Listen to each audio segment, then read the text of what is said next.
میرے حضور کی تو کوئی بہن نہیں تھی، در یتیم ہے، لیکن جب حضرت حلیمہ سعدیہ کے ہاں حضور گئے تو وہاں حضور کی ایک رضائی بہن کا تذکرہ ملتا ہے جو حضور کو لوریاں دیتی تھی، نام شیمہ تھا۔ تو شام کے وقت جب خواتین کھانا پکانے میں مصروف ہونے لگتی تو بہنیں ویر اٹھا کر کے باہر لے جاتی۔ ہر بہن کا خیال یہ ہوتا کہ میرے ویر سے سونا زمانے میں کوئی نہیں۔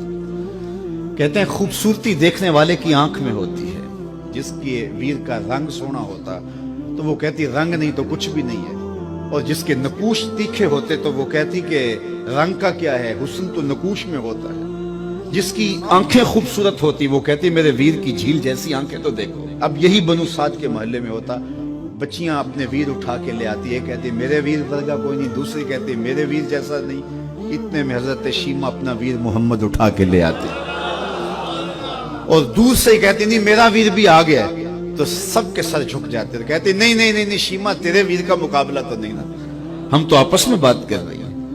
اور پھر جب کسی بہن کے ویر کو متفقہ طور پہ ساری کہہ دیں کہ تیرا ویر ہی سونا ہے تو پھر اس کا فخر تردید نہیں ہونا، پھر ان کا ذوق آسمان کو چھونے لگتا۔ ابن حشام سیرت کی سب سے پہلی کتاب، اس میں یہ واقعہ لکھا ہے کہ پھر حضرت شیمہ حضور کو اپنی آغوش میں لے کے سمیٹتی اور پھر چومتی اور پھر وہ لوری دیتی، اور وہ لوری کے لفظ بھی لکھے ہیں، ربنا ابق لنا محمدا حتی اراہ یافعا و امردا، اللہ میرے ویر محمد کو سلامت رکھنا۔ آج یہ پالنے میں بچوں کا سردار ہے، کل وہ لمحے آئے جوانوں کا بھی سردار ہو۔ اور پھر جھوم جاتی اور کیا خوشی ان کی دیتنی ہوتی۔ اور پھر وہ منظر بھی آیا کہ حضور علیہ السلام مکے چلے گئے اور یہ جوان ہوئی اور پھر ان کی شادی کسی قبیلے میں ہو گئی۔ آقا کریم نے اعلان نبوت کیا، 13 سال کا وقت کٹا اور پھر حضور مدینہ شریف چلے گئے۔ جب غزوات کا سلسلہ شروع ہوا تو جس قبیلے میں شیمہ کا نکاح ہوا تھا اس قبیلے میں مسلمانوں کے ساتھ ٹکراؤ ہوا تو اللہ نے مسلمانوں کو فتح عطا کر دی۔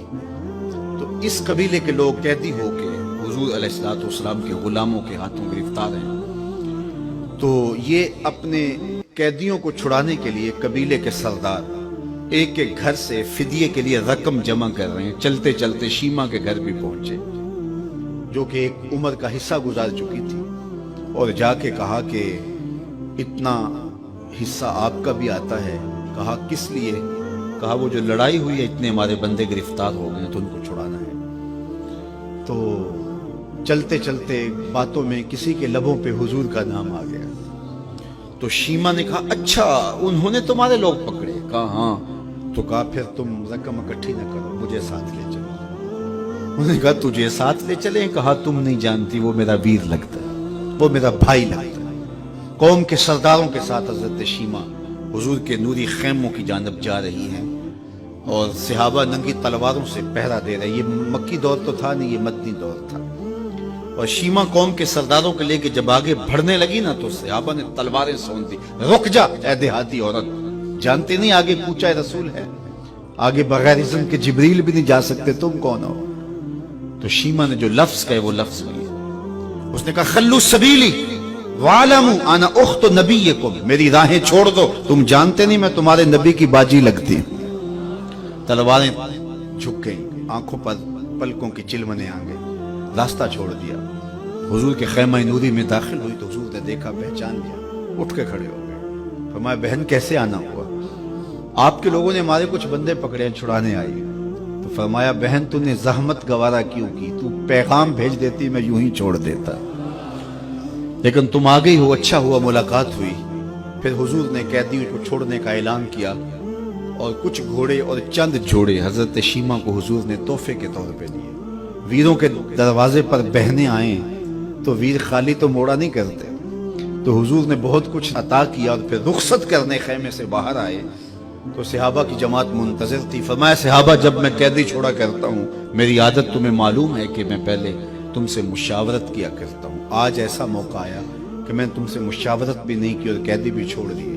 کہا جو چاہیں آپ کریں، لیکن کیوں مشاورت نہیں فرمائی حضور؟ اگر ارشاد فرما دیں تو فرمایا اس لیے کہ میرے دروازے پہ میری بہن آ گئی تھی۔ کوئی لاؤ تو صحیح زمانے میں ایسا، کوئی لاؤ تو صحیح زمانے میں یہ جمال اور یہ حسن اور یہ کمال رکھنے والا، تو پھر کیوں نہ ہم اپنی ساری زندگی اس آقا کے